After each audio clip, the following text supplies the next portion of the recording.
Yo, Concrete. Figure it out. You made this? Turn it up.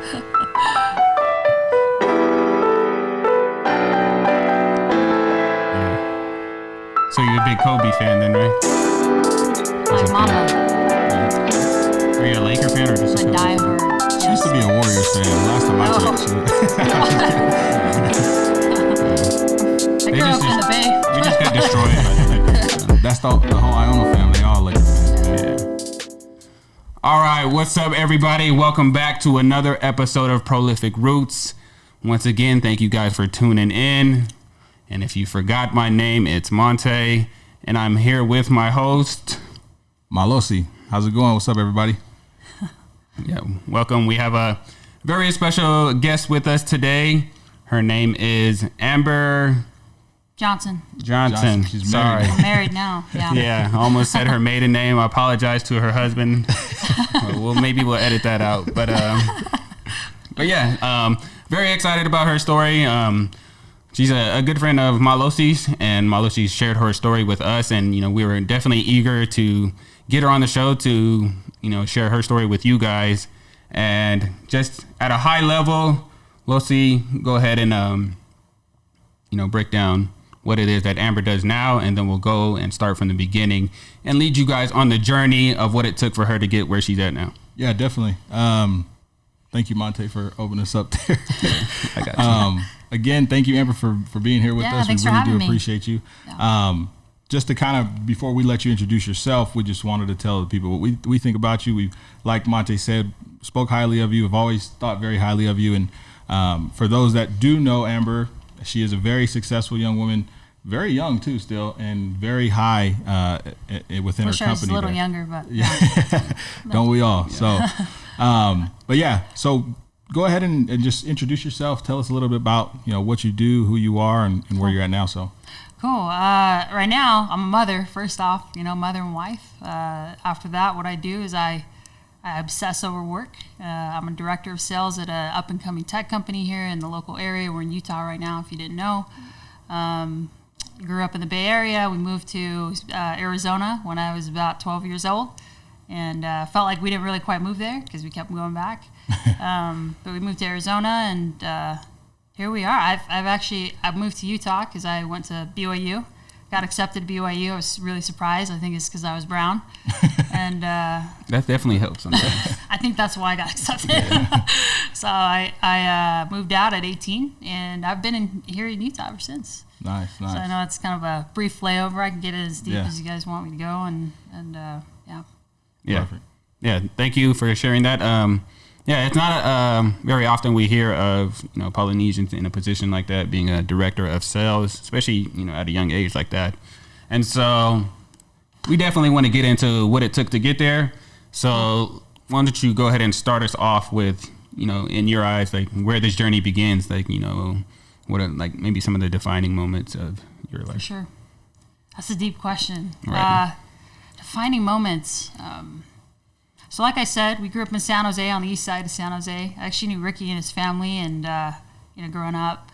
Shout out to Rick. He's actually our third host of Prolific Roots. So Yeah. that's who she's referring to there. But Yeah, so, growing up, there's a lot I have to say about that. But the reason we moved to Arizona, really, my parents got divorced. We moved to Arizona for that reason, and then my mom got remarried, and we needed a fresh start. Mm-hmm. Right, but I think a lot of people can relate to their parents getting divorced, and something I don't talk about very often is my father actually wasn't a part of our lives at all, really, after that. It's really, really difficult to deal with. I'm sure a lot of people can relate to that. So, Monte, when you asked about defining moments, I'd say what drove me for a lot of my life is I wanted to make my dad regret not being a part of my life. Yeah. Right? Yeah. That's definitely powerful. Like, I do that with like all my exes. Like, you for sure gonna regret. Like, but don't tell my wife that. But no, that's powerful. And you said you were 12 years old when you guys moved Yep. to Arizona. Okay. Yep. And I'm assuming you have siblings as well, right? How many? There's Yeah. five or, I'm the youngest of five. Five, Yeah, three okay. older sisters, one older brother. and all of you guys moved to We all Arizona. moved. Okay. Yeah. That's pretty deep.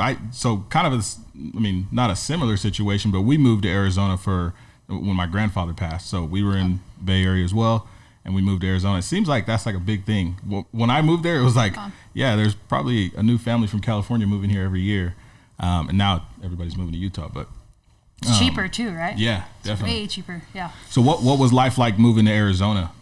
What was growing up? Was this is this tough. where you thought you would be? Like, Yeah, it's culture shock. And Yeah. for anybody who's moved over state lines, especially you go from, Bay Area to pretty much Utah, which Arizona, if you know Gilbert, Utah is pretty much like, or Gilbert, Small town, Arizona, yeah. it's like Utah, Yeah, right? yeah, So definitely. there's big culture shock there. A lot of my siblings had a hard time with it. I think we all did. I think anyone would, moving like that.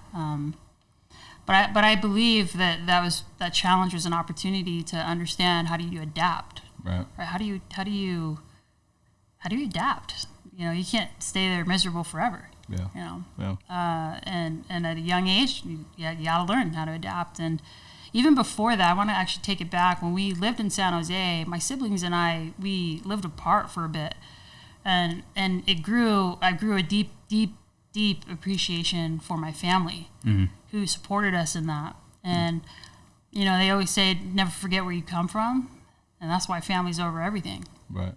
Right? I'm so deeply devoted to my family because during that time when my family's going through, some rough patches, as most families do, my siblings split up and we go live with my aunties and uncles, and I love them for that. Yeah. And I think again, a lot of Polynesians can relate. Yeah. Definitely. Sometimes they move from Samoa, to LA or Compton or Long Beach, and they're not with their family. Yeah. Yeah. It's crazy how I feel like when you're raised in like a single parent home, which I'm guessing you were for at least some period of time, how it makes you like appreciate your family more. For sure. Because I've seen stuff on, I don't know, maybe it's just TV, but it's like like people always like choose their friends over their family. Right. Right. And like for me, I don't know if it was me because like I grew up, military brat. I was moving around all the time, so every time I move around, I only got me and my brother, right? Yeah. And Yeah. so we rock together, and we know at the end of the day we all we got, right? Right. And like a lot of kids don't realize, like they choose their friends over their family, but half the time, like the friends you have in high school, after high school, you don't see them no more. Yeah. Right. And then when you run into rough times, your friends ain't gonna be there. It's your family that's gonna be there. Actually. And a lot, true. that's Polynesian culture, right? Yeah. It's all family. Yeah. Family at the end of the day. That's the Yeah. big thing. Polynesian culture is family over everything. To go back what Monte said is being in a single parent family, or in a single parent home, it almost forces you to grow up faster than most people. And so you have to be the one that takes care of your siblings if you have siblings, or maybe it's your cousins, right? You have younger siblings or whatnot, or they're cousins that you call siblings. And so, yeah, that definitely is a big root of our Polynesian community is family. So Yeah. Something I want to highlight too, coming back to defining moments, right? When I lived apart from my siblings, right? As a kid, I felt, at least, I don't know how my siblings feel, but I felt a huge inconvenience. And it's a root cause for why it is that I strive to be so dang independent. Right. It's something I don't talk about a lot with my family. And, why I want to be the strong, independent woman truly stems from my childhood of I feel inconvenient. Right, I feel like I'm the biggest inconvenience. I gotta rack up their bills. I'm sitting here using the water. Right. And even though I never expressed that as a kid, it comes out in the way that I act, right? Later in life. And again, a lot of people can relate to this. That's why I'm being a lot more vulnerable than I normally would be. But a lot of the way that we are today stems from our childhood. It's just a lot of people don't talk about it. Yeah. I feel like a lot of, especially within the poly community, when that happens, there's not very many people who have that same mindset as you, because you see a lot of like freeloading, or you see a lot of entitledness, right? Or people who are entitled, especially when it comes to the family matters. What were some of the things that separated you, or because I feel like that's not the norm for someone to feel like how you felt and say, you know what, I'm going to make sure that you never wanted to feel like that again, right? You never wanted to feel like you were in the way, and so you wanted to be that independent person. What were some of the things that led you to that? Would you say it's like your parents or your mother, or was there a certain person or a mentor, someone that you looked up to? I'd say my mother's very independent, right? You look at my mom. If anyone knows my mom, they'll know she's pretty direct.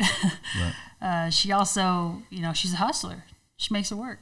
And in fact, my father is an entrepreneur at heart, and in my eyes, I saw that that's in my blood. Right. So if I got to go figure it out, like there are no excuses to sit there and not eat, not pay bills, right? You got to go figure it out. And that mentality was kind of struck in me at a very young age because I see my mother being that way. Outside of that, Kobe, rest in peace, Kobe. R.I.P. Kobe. R.I.P. I don't want to talk about him. I might cry. but Kobe was that idol for me, right? And when we think Mamba mentality, like growing up, such a big idol because he demanded excellence out of everyone, himself. And I looked at that as a kid, like, I listened to all his interviews. Right. Listen every single time after the game's done. I'm waiting for him to talk because I'm like, teach me, sensei, right? And he demanded excellence, and so I'd say my mother and Kobe Bryant, in a strange way, I've never met the man, but had that influence on me. Nice, for sure. And I was hoping you said that because I knew that about you, that you're one of the biggest Kobe fans. And shout out to Amber here. She is an Iono, so that's her family. And shout out to the Iono family. They're huge Laker fans from the time that I've met them. Those are probably the two biggest things I noticed about them, is that they can cook and they love sports. And Lakers and Niners, that's their bloodline right there. And so it's amazing what someone like Kobe Bryant could do to a young girl like you when you were growing up, to instill that Mamba mentality in you, which you didn't know probably what it was at the time, but now you can pinpoint what it is. So. Yeah. So as a kid, did you like start off playing sports, or were you always dreaming of becoming like a sales director, or oh gosh, like no. what was your dream like as a child? I used to want to be. I was like Gigi, right? I wanted to be in the WNBA, right? Straight up, like when I was little, that's all I wanted to be. And it wasn't about basketball, right? Mm-hmm. It was about the challenge. It was about being great. It was hard, right? So I played sports at a very young age. My whole family, like my mom, she put me in sports, and something I'll be forever grateful for. Teams and sports is the best analogy to life. Yeah, it truly is one of the best analogies, and for that I'm very grateful. You have to learn to be unselfish. Yeah. Right. But those things come line upon line, precept upon precept. You just learn that. Right. Coming right out the gate. But I was a part of sports growing up. Nice. So, like, at what point did you transition from, was it, you got cut from the varsity team and realized, all right, I'm not making the WNBA, or was it? That's a good point. No, I actually made varsity my freshman year, played all 4 years on varsity, and I lost passion along the way. Really? To be honest, I don't know what happened, why I lost passion, and I think it's the boys because in school. Maybe actually that that is probably part of it. But I'd say my perception of I think I lost passion because about basketball. It's kind of like Lala in this last episode. If you haven't watched the last episode, you should go watch it. Yeah. It's amazing. But it's kind of like Lala, where I felt like it was starting to be an obligation. Yeah. It wasn't an opportunity. Mm-hmm. Right, when you look at things as an opportunity, you're waking up, excited. But if you wake up and you think, oh, damn, I got to go to work again, or I got to go practice again, you start to put in half the effort, right? So somewhere along the way, my mindset changed about basketball, and it's something I actually really regret. Yeah. That I started to see it that way. Yeah. I talked about you talked about that a little bit on our Facebook group. Like, if there's one regret I have in my life, is that I quit playing basketball in high school. Yeah. And so. And I didn't even quit until my senior year. I played all 4 years. Yeah. And I was done. Yeah. That's sad.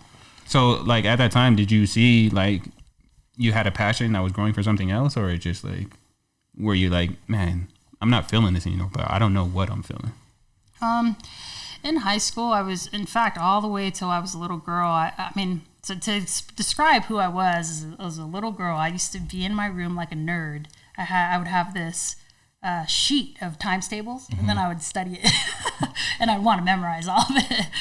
It's why I'm truly an introvert at heart. I'd be in my room sitting there, be all proud of myself, like, I memorized the times table till 16 times 16, right? Yeah. And that I didn't realize that in high school, but that carried on with me, that my level of attention to detail, to want to learn the details, which is why I'm obsessed with Kobe, because he's all about detail. It came out, and it didn't come out in sports. I didn't put two and two together that I could relate that same skill set to sports up until I got to college, which is why I have a regret. Had I put that same mentality to sports on detail, I believe it would have been different. Nice. I don't know if that answers your question. Yeah, definitely. Yeah. So then, I guess high school, you graduate, then what happens? BYU. I got accepted to BYU, probably because I'm brown. They needed the diversity mix, there at BYU. So I moved out summer at 18 years old. Okay. Was college always the plan for you, or? Yeah, it was. And it was because that's all I knew. Yeah. Right. So did you have a plan as far as what did you go to school for? What did you study? I started going into accounting. Okay. The reason I chose accounting, it wasn't because I loved accounting. It was because I loved the idea that I could know how to handle my money, right? Growing up, as many of you can relate, when you live paycheck to paycheck and you see your parents doing that, not that my parents did, we were rich. Yeah. But, you start to wonder, like, man, how can I be better, right? How do I change that? And I was just searching for a way to change it, and I didn't know how. So then I thought, accounting's great. Right. It doesn't work that way, I learned. Yeah. So tell us a little bit about school then. So what happened? Because did you finish school, or? I did not. No. So we got a college dropout here. A lot of people don't know that, actually. Even people I work with, they don't know. So that's a long story, but and I'll probably dive into that in a little bit, but I dropped out of school at BYU with 3 classes left to get my degree. I ended up in economics with a finance major, or a finance minor, and I was 3 classes away from getting my degree and being able to put it up on my wall and be all proud. And I dropped out. That's crazy. And so why did you drop out? Was there specific reason for that, or? Yeah, I wanted to go start a company. I wanted to go help start a company. I got really blessed to have a contact. I worked as a sales rep, worked my butt off, got noticed, was blessed to be noticed, and this said person who owned that particular company asked me to help him go start another company. And at the time, I had 3 classes left. Yeah. And my personality, especially for those who know me, I'm all in or I'm all out. Right. I can't half-ass anything. Right.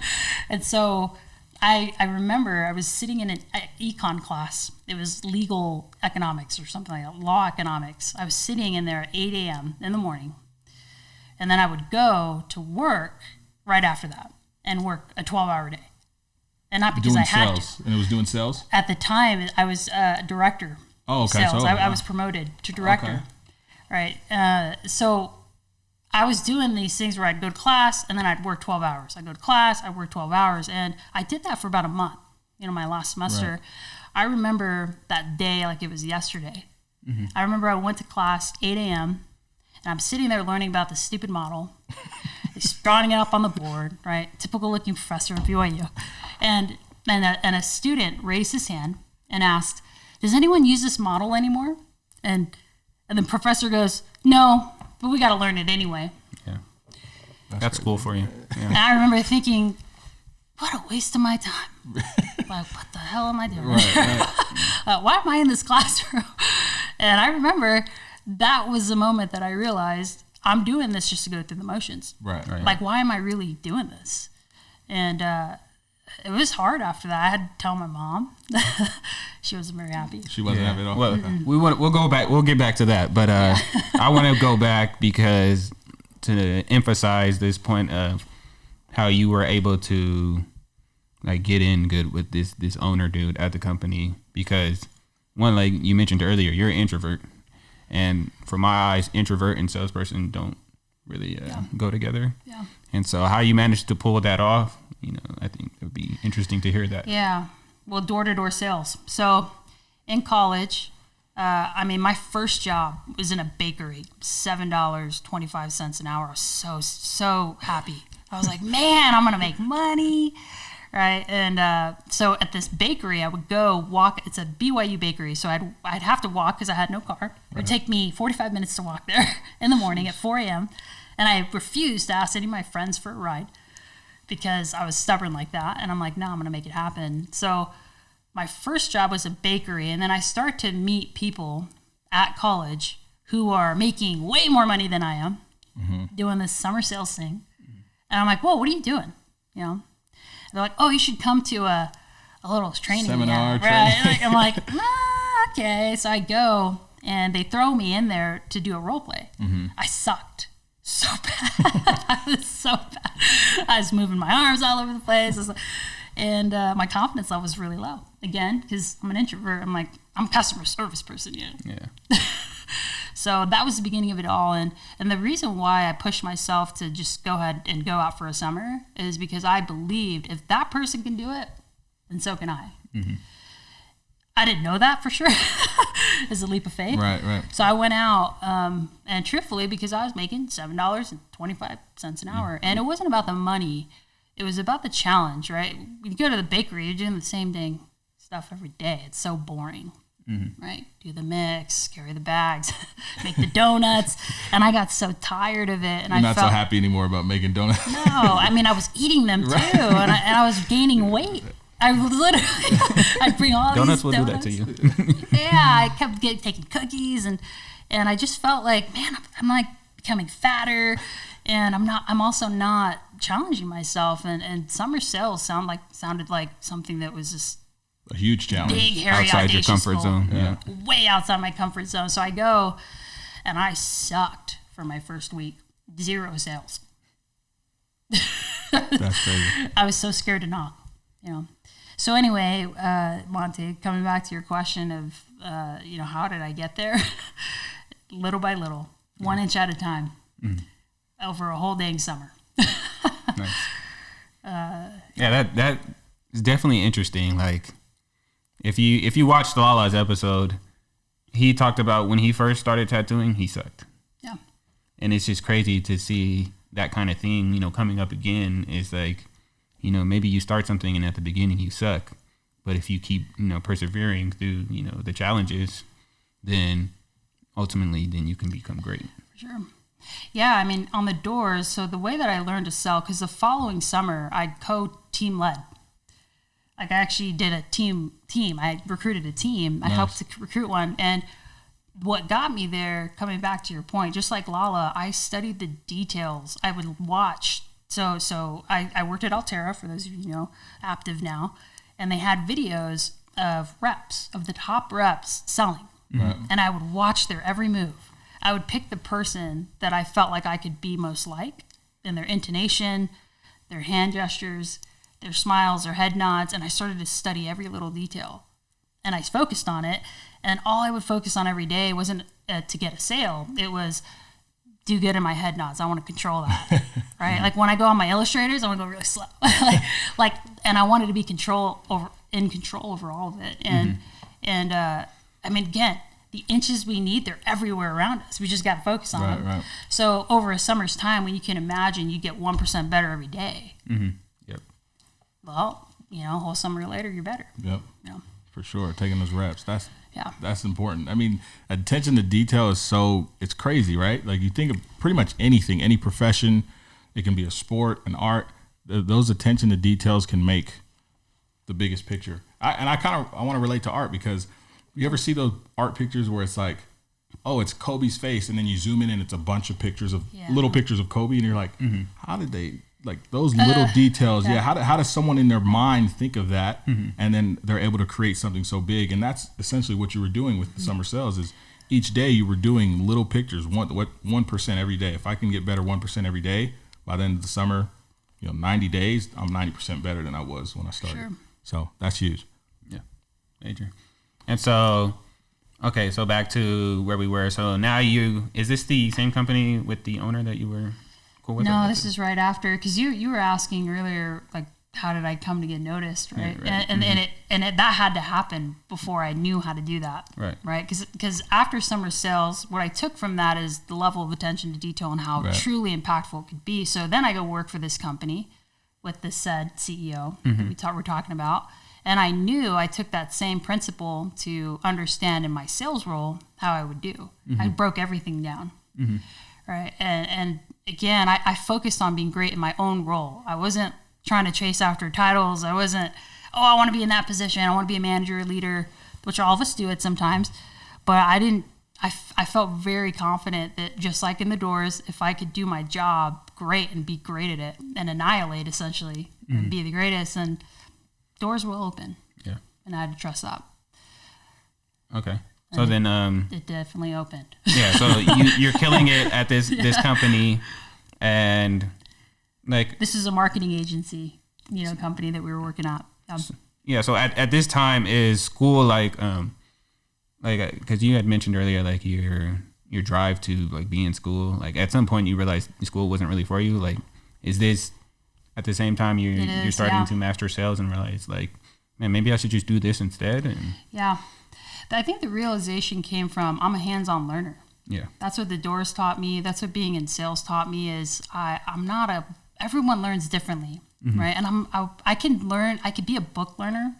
I've learned to study really well, but what I enjoyed most, and it was more about passion, was just learning. I'm a hands-on person, and I didn't feel I could do that in class. Right. Cool. Like, why are we learning these models? Nobody even uses it. Like, that's ridiculous. Yeah, some of those things are like fillers. Like, right? why am I paying this tuition? That's funny. So now you've gone through sales or summer sales, then you take that into your next job, you become a director, and then did you move up from there as from director? Yeah, so I was director of sales at this marketing agency company, and so the CEO of this company comes to me and says, essentially, we want to go be in tech, right? We want to transition to a tech company. We want to start a tech company, and again, I'm still in school at this time, still in school. That's crazy. And my mom, I can't sleep at night because I'm obsessing over it. Like, how do we do this? And I want to solve this problem. And I find myself going to class doing work, really, on my computer. So that's how I transitioned. So the CEO comes to me, we go start it, and then I drop out because I felt I'm all in on this. Right. And I want to be great at it. And I'm not going to be sitting here for 4 hours in class, and then I have to study for exams and write papers. So it's more than 4 hours. That's like probably put in 20 hours in still. Right. I think that's something to highlight too, because your mindset with pretty much everything in life was, if I'm all in, I'm all in. If I'm not, I'm out. Right. Yeah. And a lot of times people don't know when to say, you know what, I was all in with this one thing, but I think it's time for me to be all out because it's just not making any sense, right? Yeah. Because what some people would say is, well, I told myself I'd finish. I need to make my mom proud, or I need to make my family proud, and I need to go and, graduate, right? And so they finish out, but really at the end, they're not happy, one, and then two, it's like, okay, now you got a piece of paper, but what are you going to do with it? Yeah. Right? And so what was that like for you as far as seeing like, hey, my mentality with this is I'm all in, and I'm sure you were like that with school at the beginning, but then at that certain point, it was like, hey, I need to be all out, and now I got to transition that to the, to this new opportunity that you have. Because obviously, if a CEO of a company comes to you, that's a pretty big opportunity, which, you took advantage of. Speak about that a little bit as far as how was that with your mindset or with the transition of going into that new role or leaving school and whatnot. Like if you're being logical about it, I looked at how many hours I was spending with school. This is just back to Lala again. If you haven't watched it, go watch it. But the hours that I was spending in school, I'm thinking, how much better could I be getting if I was using those hours, right? So in a logical sense, I just knew right away it's a no-brainer. Right. And I think a lot of times we go back and forth with our feelings, right? Our feelings dominate us, but I'm a very logical person. That makes sense. And it's also making me way more money. I'm losing money sitting here, is the way I see it. Coming from an econ, major, essentially that's a sunk cost for anyone who knows econ. Right. But it's sunk. It's like, why would I do that? you know. So when I see that, that's why I felt so confident to say, yeah, I realize I'm not all in. Right. I'm all in, and it's okay, over there. right? Yeah, and yeah. it's okay, and I was willing to have those hard conversations, Right. You know? Perfect. So then, like, you can go back to how that was explaining that to your mother. You're married at this time too, right? Yeah, So you were married. Yeah, Was I your was married. husband? How was his reaction to that? Was he? he was very supportive, which Great, is extremely important that you have a very supportive, you know, spouse. Yeah. Shout out to all the spouses out there who support their, spouse in their endeavors. Shout out to my hubby. Yeah. Yeah. My mom, she's let us be pretty autonomous, you know. It was just in the tone of her voice. Yeah. Oh, like, And then okay, well, quiet bye. pause. I'm like, oh, okay, see ya.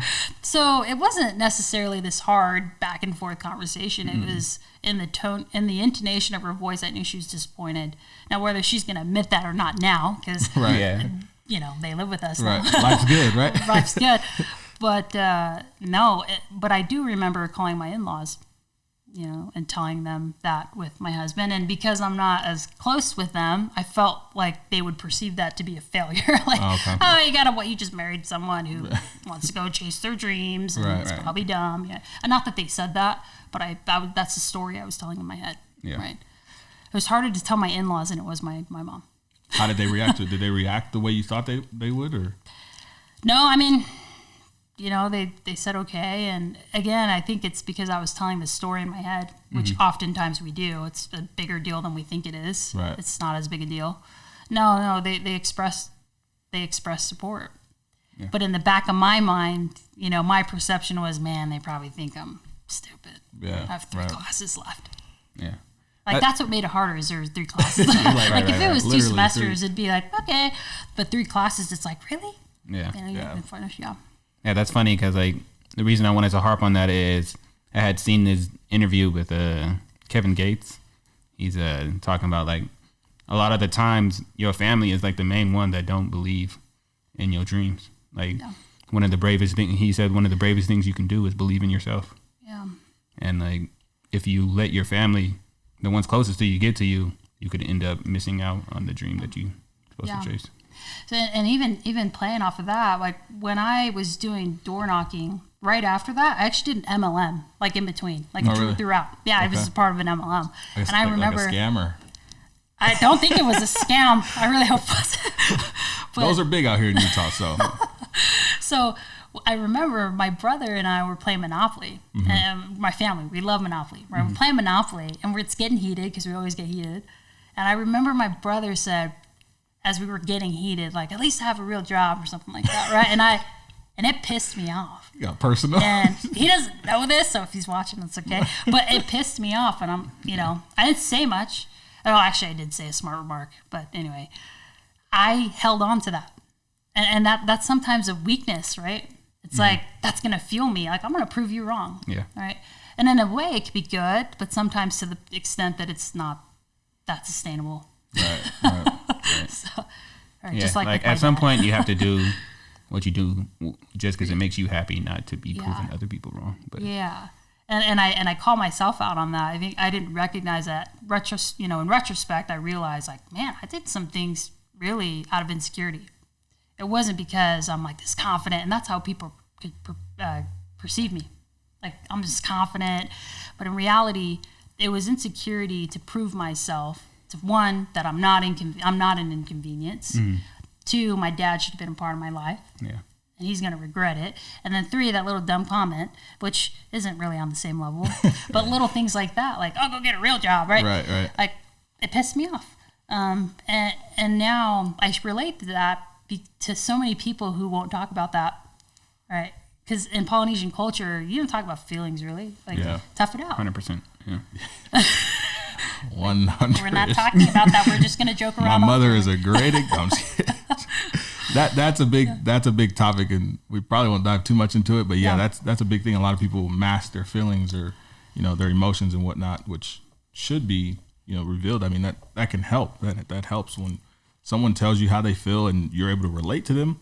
maybe you can give them some tips and sure. ideas on how to overcome those things. So, Yeah. which we as a people, not just Polynesians, that's a lot of people, a lot of cultures that they teach you to master those emotions, which shouldn't be. But Yeah. I only brought that up really to tie that into the whole, why is it that we are the way we are, right? And sometimes it's out of insecurity and sometimes it's out of confidence. And if we don't recognize that looking back and we learn from it, that's life. That's everybody. right. Yeah. Awesome. Yeah, so I guess that are we at the end now where now Start a company now. The CEO has reached out to you and said, let's start our own company together, and you are, what is your role in this new become company? the Chief Operations Officer, which is this fancy title. I kind of hate it, but in reality, why I was termed that title is because I would go in and solve different problems in any department. Okay. Whether it be product, whether it be sales, whether it be customer success. I was termed that title so that I could go anywhere in the company to solve an issue and to be able to scale it, which at the time I felt like I was a fraud. Right. Right? And it's like, why am I called a COO? Right. Like, what the? Like, you can call me the janitor. Like, that's pretty much what I'm doing. I'm cleaning up messes. And so I couldn't see myself that way, but I wanted to. Right. I think that's what I was just about to ask too, because that's an important point to, talk about is like, because a lot of times like that's how it is for me, working at like Google and Amazon, you definitely get that imposter syndrome, like feeling like you don't belong there. And I think a lot of it stems from you look at these people like who are doing things at like the more senior people, and you think like, damn, they got it all figured out. Like, they know exactly what they're doing. But in reality, most of them are figuring it out as they go too. It's very true. Yeah. And so it's a great point. Yeah. So if any of you are out there, don't, sleep on yourself, like believe in yourself, pay attention to those details. And, before you know it, you can see yourself in the position of the people you're looking up to. And I mean, perception's your reality, right? Because we are all our worst critics. Right.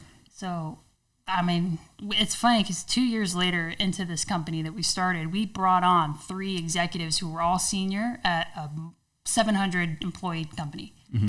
Three executives. They're all senior, seasoned, older, all white men. I'm literally the only woman on the team.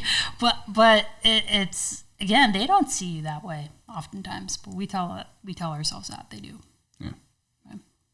Right.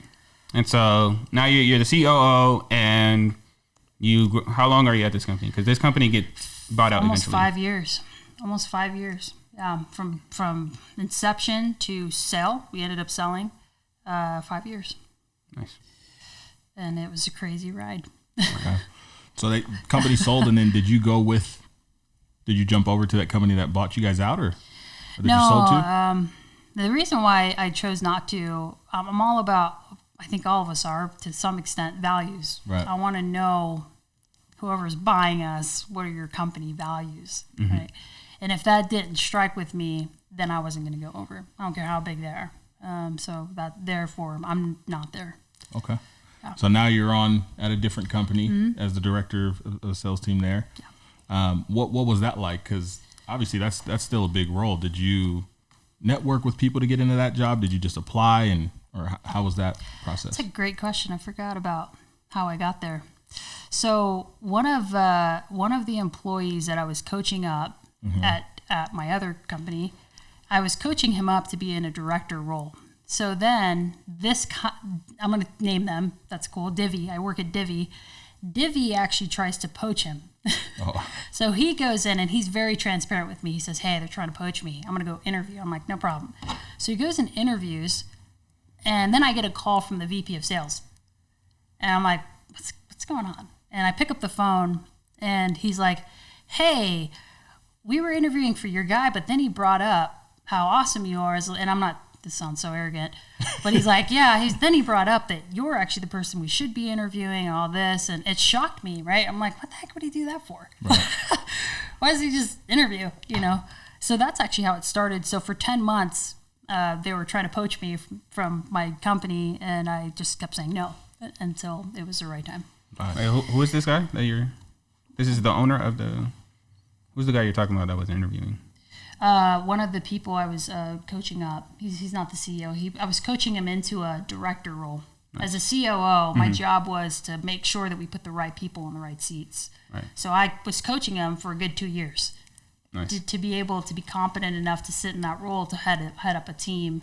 So as he's trying to be poached, for whatever reason, he brings me up in that interview, which again, that's why it's so important. When you're great in your own role, that's your brand. Right. Like your brand is you anywhere you go. Yeah. And when people are willing to talk about you, which I didn't say, hey, go in there and talk about me. Like, Right. that's actually how it started.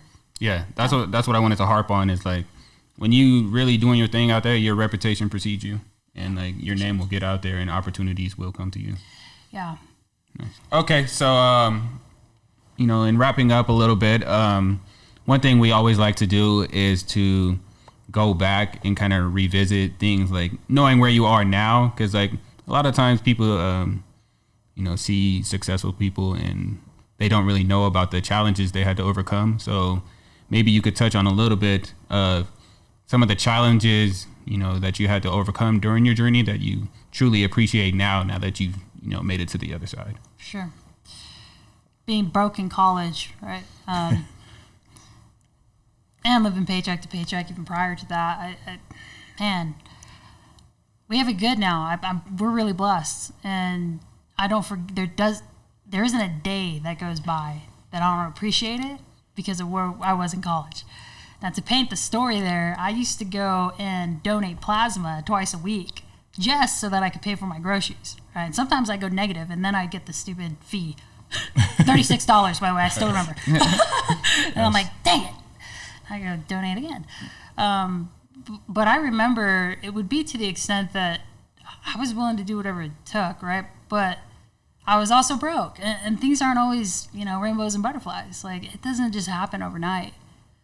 This is a process, right? It's daily, and it's why I appreciate so much what I have today. It's why I can relate to a lot of the employees that I have who do struggle. But outside of that, I mean, I remember I used to have a locker at BYU. It was like $5 a month, and it was worth it because I would keep bread in there, and I would keep bread and Goober. I love Goober, but my groceries would cost exactly $50 a month, and I planned it all out, and that's all I'd eat. Wow. Right. So I'd say, coming back to your question, I appreciate so much those struggles because you don't know how good you have it until you know what it feels like till it's bad. Right. So appreciate them. I wouldn't give those moments up for $1 million. Right. What would you say to yourself? You can be your 14-year-old self, your 18-year-old self, back when those times were hard. The things that you know now, what would you say to yourself then that you think would help you or boost you forward a little bit more? I want to share a quick story of fiction, and I'll share that because it'll relate. So there's a story of fiction that I heard a long time ago. Two guys, they are tasked with going and selling shoes in the city. As fiction. So these two guys go to the city, and nobody has shoes on. Right? One of the men say, "Dang, I can't sell." Right? The other guy says, "Hell yeah, I'm gonna sell." Right? And so the message that I want to share, that I would have shared with my younger self, is that the problem is not the problem a lot of times. The problem is your perception, right? Right. In that story, there's a principle therein that lies. The city is no different. They're approaching the same city. One of them goes and sells, and then the other one doesn't. One of them sees it as an advantage and an opportunity. Right. The other one sees it as, well, can't do anything, right? And so it is with life. And if I could tell my younger self, even back to high school, that it's here, and then it's here, right? It's not about the money. It's just like Lala said, it's not about the money. It's about expecting greatness out of yourself. Mm-hmm. And our people are so talented. And it baffles me sometimes, and it frustrates me. I frustrate myself when we don't expect that out of ourselves. Right? Kobe just passed, and you see the legacy that he left behind. Mm-hmm. And the legacy he left behind was to be great.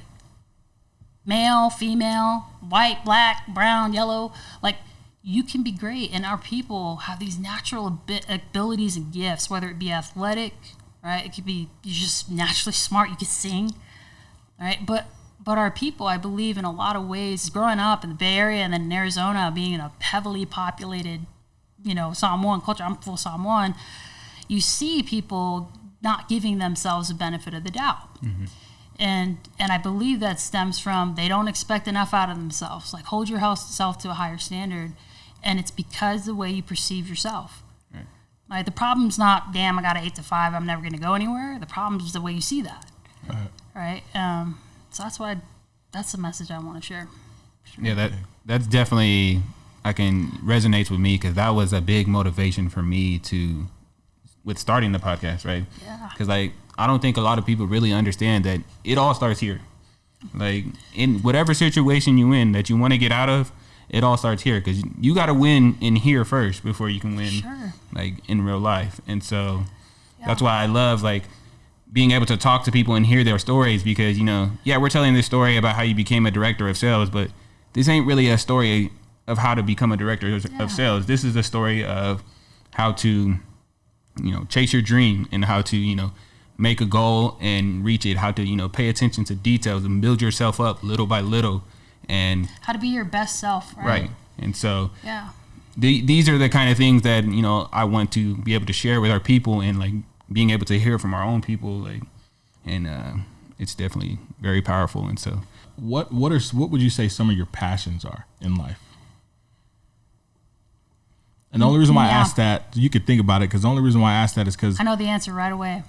Okay. It's making someone else's life better. Making someone else's life. If you're not making someone else's life better, you're wasting your time. Right? That's my passion.